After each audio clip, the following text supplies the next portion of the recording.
Previously on Sailing Zatara. There was some dancing. Oh, and more dancing.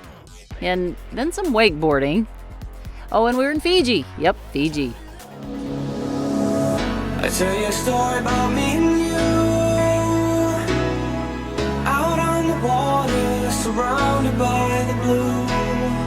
They scream that only I'll be saved.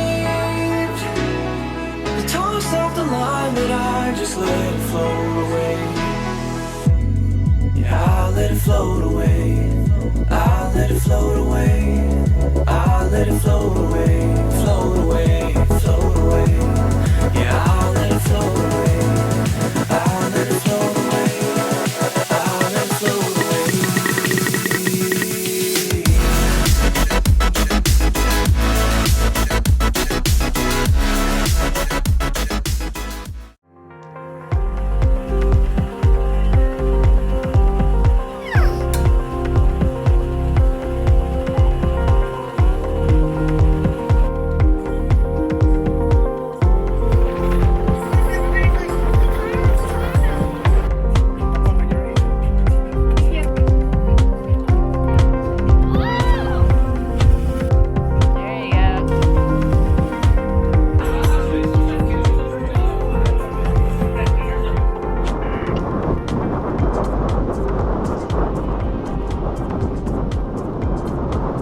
After a few days, we motored over to Denarau to get fuel because it's much cheaper and more accessible there than in Musket Cove.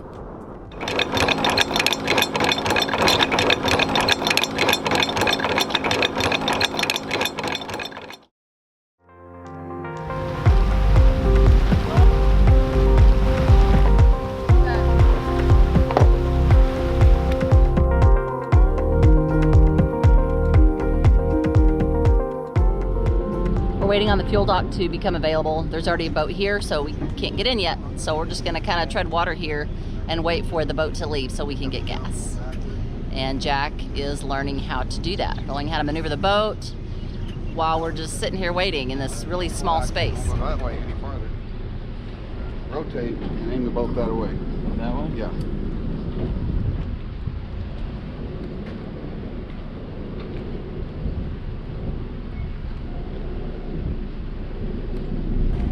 There's the fuel dock right there, waiting on that catamaran to leave.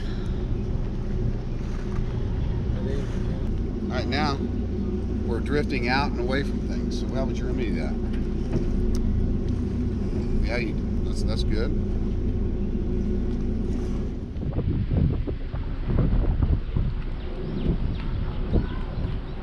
All right, now pull the.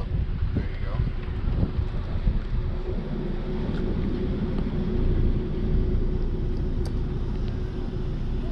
Now put that.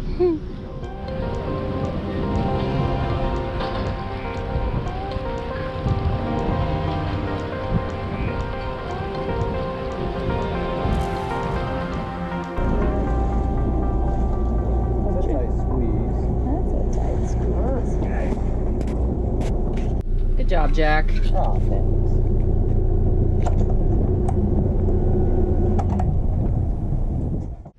We are filling up fuel.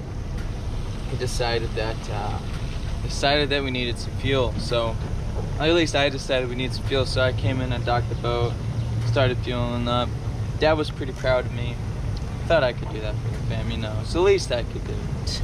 You're so generous with your skills.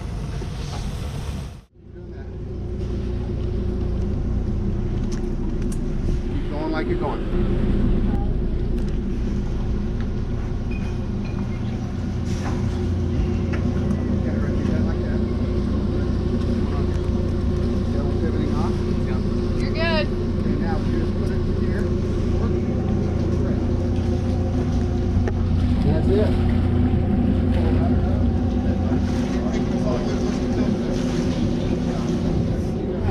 Good job, Jack.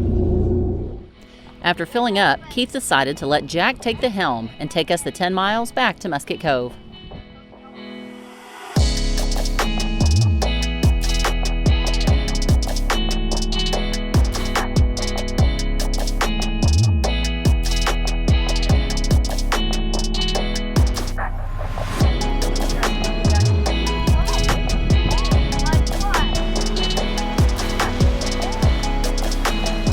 Jack, as you're going out across shoal areas like this little cut here, you always verify the depth on your sounder with what the chart shows the depths to be.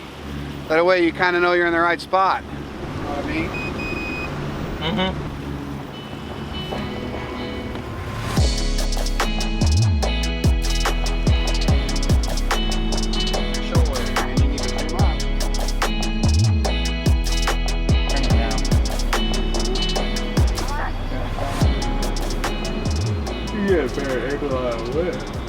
We got 8 miles to that cut, so about at 6 knots. So now we can shut that other engine off.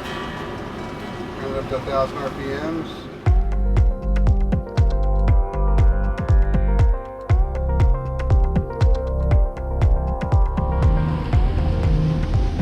You got the hymn, so take us through these reefs, get us up into the mooring ball field, see if there's a mooring ball, and if not, we'll go out and we'll put it.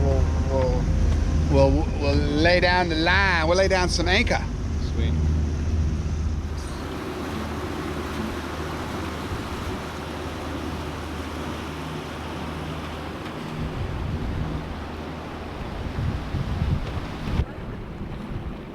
We'll take that one then, eh? Taking me the stick.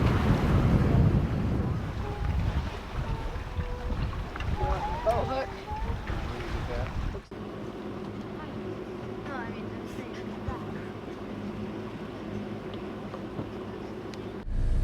Kate, help, please. Grab it. Grab the boat hook. Got it. Now bring it under. Walk it around underneath. That's alright, just bring it underneath. Alright, don't move.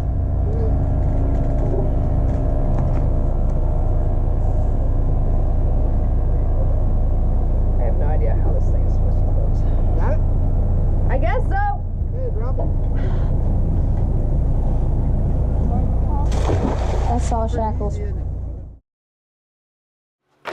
Alright, so that exhaust fan for the starboard engine quit working. I think it's the brushes on it.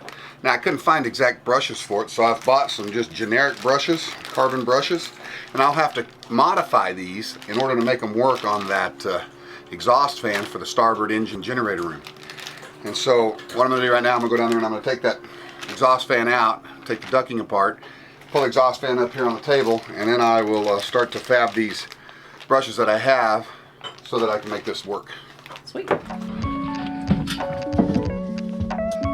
Alright, so all this ductwork here is the ductwork, and this is the fan, exhaust fan, and anyway, it sucks air from out here and in the engine room, the generator room, and it sucks all this air out and keeps this cooler and keeps the hot air out of here, and bad fumes and stuff like that. So the brushes on this motor I think are bad, so I'm going to take the motor out and try and figure this out. So I've undone these 2 wires. These are the power cables to the fan. And so I've just undone those. Those are 24 volt on our boat, DC. Then I'm just going to snip these Zip ties. zip ties. Somebody asked recently, they're buying a boat, and they said, do you recommend 110 or 220? I like 220, 230 volt, 50 hertz. Tell me why. Because the majority of the world is that. Only America and a few other places are not. And a 230 volt, 50 hertz will work just about everywhere in America with a few little modifications. Whereas an American boat will not work in those other countries that have 50 hertz. And when you say work, you plug it into power. When you're plugging it into shore power. That's right. It takes a big modification. See, there's a lot of nasty stuff in there, and I think all that black stuff is carbon from the motor, so that's a good sign, a good indicator that that motor has had its better day. There's the motor. I take these screws out, and then I'll be able to pull the motor out. I gotta take the backside off.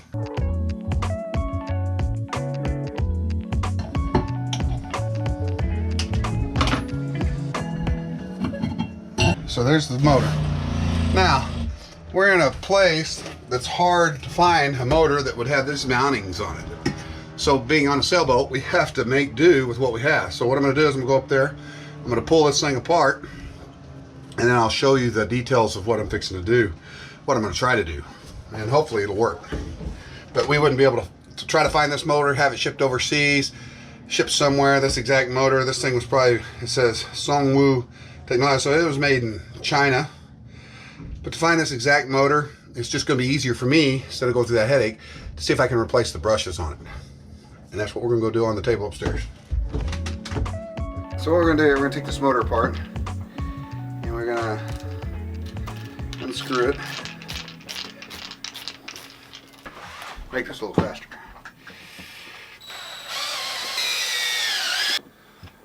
I've got those screws out now. You can see all the carbon coming out of there. So there's a good chance that's what this is the brush issue. One thing a must have on a boat is a Dremel tool. What they have, I've got the one that's rechargeable, and I've got one that plugs in. Having the one that plugs in is pretty handy because you don't have to worry about batteries, just an extension cord. So that is a tool it is a must have on a boat. Okay. Now, as you can see, there's tons of carbon in here, and this is exactly what I thought. So right here and here are the brushes, and as I can see, they're all the way worn out. So what I'm going to do, I'm going to pull the rotor out of here.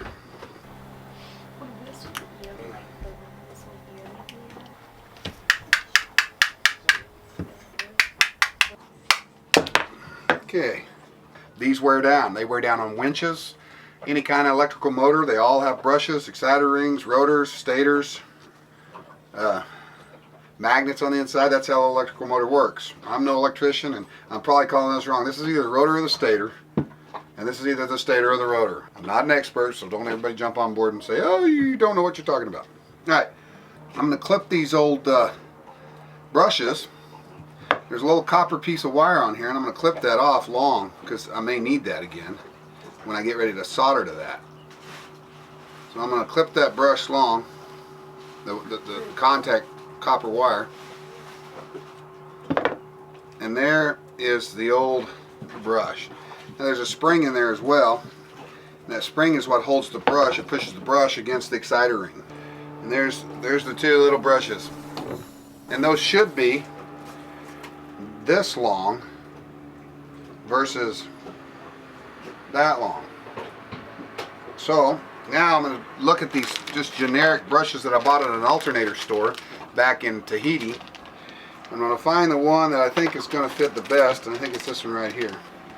So as you can see, these little brushes are totally different looking than these brushes.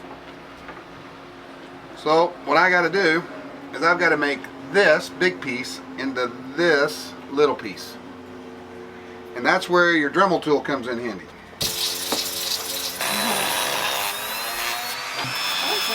Do that on your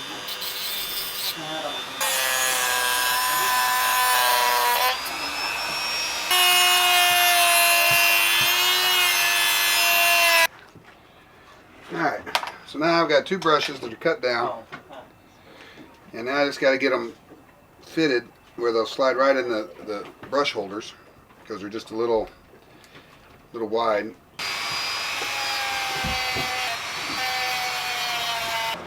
Okay, so these slide in and out, which is exactly what I need them to do.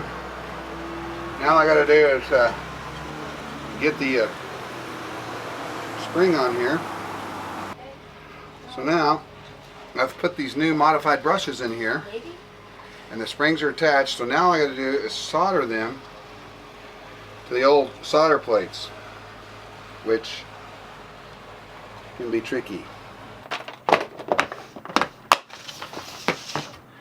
Soldering iron here. Now we can, once again guys, I never done any of this kind of stuff before in my life. This is all new. I mean, yeah, I had to learn this on the boat. It's not rocket science at all. It really isn't. What I'm doing, I'm putting a lot of extra solder on here so that I have a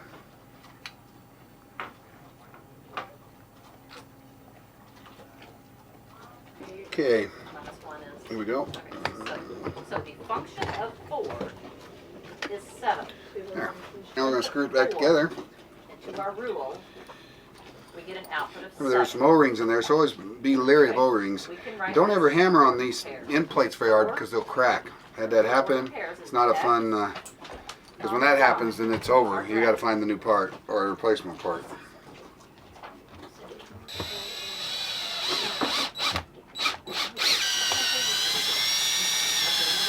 Now let's go hook it up. Then we put the motor screws in here.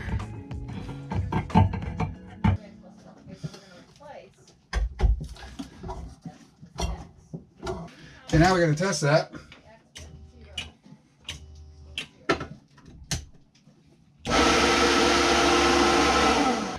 Put this on here.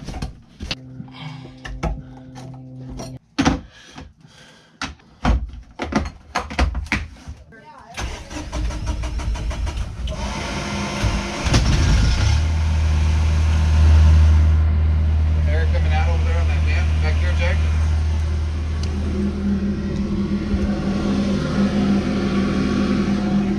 Yes, sir. What? Yeah. All right, so you see we fixed it, guys. We did everything we needed to do. We took some brushes that weren't made for this little electric motor. We fabbed them up, just a little bit of work. Having the right tool, a Dremel tool on board is good to have, a little electric drill. And just a little bit of common sense to say, hey, how do I make this work? And in countries where you don't have a lot of options, this is what you got to do. Well, I hope that helps you guys out.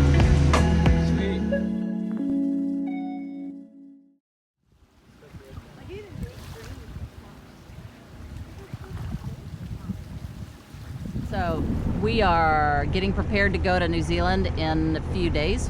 What, a week or two? Or yeah, 2 days? Or? Yeah, we're looking for a weather window to get to New Zealand. You got to hit that just right so you just don't get beat to heck. It'll be probably, if we hit it right, it'll be a good passage. If we hit it wrong, it'll probably be the nastiest thing we've done. So I'm apprehensive about it, yet I'm, hopefully our planning and our weather planning, we're gonna get on Predict Wind and start, I've been on Predict Wind tracking the weather systems that come off Australia and come across the lows that come across there north of New Zealand. And you've got to hit that just right. And we'll talk more about it in a little bit, but I'll start showing you guys what I'm looking for on the Predict Wind. I know a couple of years ago, a boat that we sailed with, she got on a plane and flew down to New Zealand while her husband and kids sailed their boat because she was not going to have anything to do with this tough passage. Yeah. Okay, we got to park the dinghy.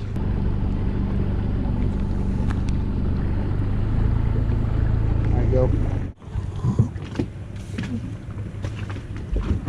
I do love our dinghy. You know what? It's nice, isn't it? All that wakeboarding and kiting you've been doing and just having a good dinghy for rescue and all that is nice, huh?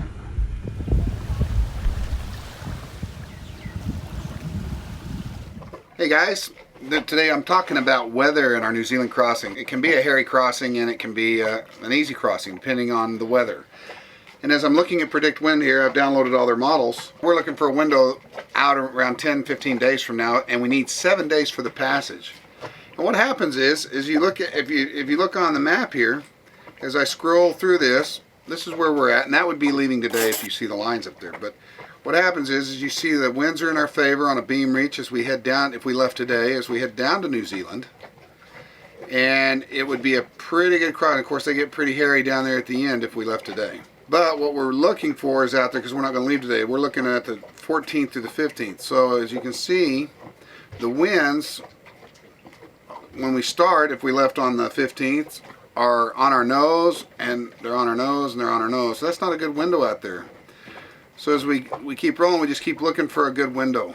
The kind of window we want is the one you would see today. If I was leaving today, I can't though because of kitty cat issues, but the window I'd like is the one today. Is the wind's all on the beam, all the way down there, all the way down there. Then it even on the tail a little bit. I think it's a little hot there, but then we're right there.